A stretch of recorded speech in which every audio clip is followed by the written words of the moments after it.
కాళేశ్వరం ప్రాజెక్టుపై PC Ghosh commission అందజేసిన నివేదిక కాంగ్రెస్ రిపోర్ట్ అని మాజీ మంత్రి జగదీష్ రెడ్డి ధ్వజమెత్తారు. కాళేశ్వరం ప్రాజెక్టుపై చంద్రబాబు కాంగ్రెస్ బీజేపీ రిపోర్ట్ రూపొందించాయని మండిపడ్డారు. స్థానిక సంస్థల ఎన్నికల కోసం కాంగ్రెస్ పార్టీ స్టంట్స్ చేస్తోందని జగదీష్ రెడ్డి విరుచుకుపడ్డారు. జంతర్ మంతర్ వద్ద కాంగ్రెస్ పార్టీ ఆడిన ధర్నా నాటకం బీసీలను మోసం చేసేందుకేనని మండిపడ్డారు. ఏపీ సీఎం చంద్రబాబు ప్రధాని మోదీ చేతిలో రేవంత్ కీలుబొమ్మగా మారారని జగదీష్ రెడ్డి ఆరోపించారు. కమిషన్ రిపోర్ట్ కాదు, కాకరకాయ పోర్టు కాదు, కొత్తిమీర కట్ట కూడా కాదు. అది కేవలం కాంగ్రెస్ బీజేపీల ఆరోపణల చిట్టా. అది కేవలం కాంగ్రెస్ బీజేపీల ఆరోపణల చిట్టా తప్ప అది కమిషన్ నివేదిక కాదు. కమిషన్ నివేదికను బయటపెట్టకుండా దాంట్లో అని చెప్పి వీళ్ళు సొంతంగా రాసి తయారు చేసింది వడ్డించింది తప్ప అది ఇంకొకటి కాదు. ఎట్టి పరిస్థితులలో కూడా కాళేశ్వరం కట్టింది టీఆర్ఎస్ఏ, అందులో సందేహం లేదు.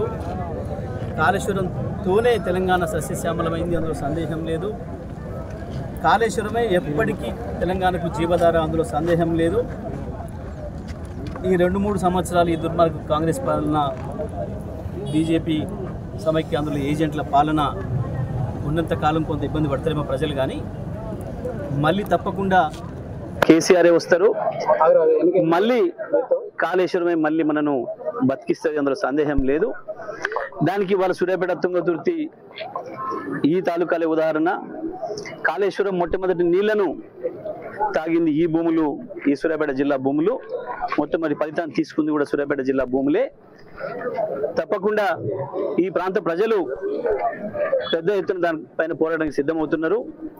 ఇది కేవలం ఏదో కేసీఆర్ బదనాం చేస్తామని చెప్పి గత 2 సంవత్సరాల కాలంగా ఏదైతే పైన మోడీ గారి ఆశీస్సులతోని, పక్కన చంద్రబాబు గారి డైరెక్షన్ లో బనకచెర్ల కొరకే ఏదైతే కాళేశ్వరాన్ని పండబెడుతున్నారో, తప్పకుండా ఈ కుట్రలన్నింటినీ కూడా బయట పెడతాం, చీల్చి చెండాడతాం. రేపు శాసనసభలో కూడా తప్పకుండా దీన్ని నిలదీస్తాం.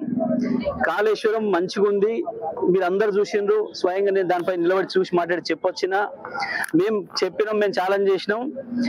మాకు కాళేశ్వరం కేసీఆర్కి అప్పచెప్పండి, 4 రోజుల్లో మొత్తం ఇటు కింద చిన్న సీతారాం తండ దాకా నీళ్ళు తీసుకొస్తాం, రావి చెరువు నింపి ఇటు మోతే చివరి దాకా తీసుకుపోతాం. అక్కడ ఎస్ఆర్ఎస్పి పైన కూడా ఇంకా నీళ్లు రాక ఇబ్బందులు పడుతున్నా ఆ ప్రాంతానికి కూడా నీళ్లు అందిస్తామనే మాటను మేము ఏదైతే చెప్పినామో మళ్ళీ కూడా మేము అదే మాట మీద నిలబడి ఉన్నాం. ఎట్టి పరిస్థితులలో కూడా కాళేశ్వరంకి ఇక్కడ చిన్న నష్టం కాలే.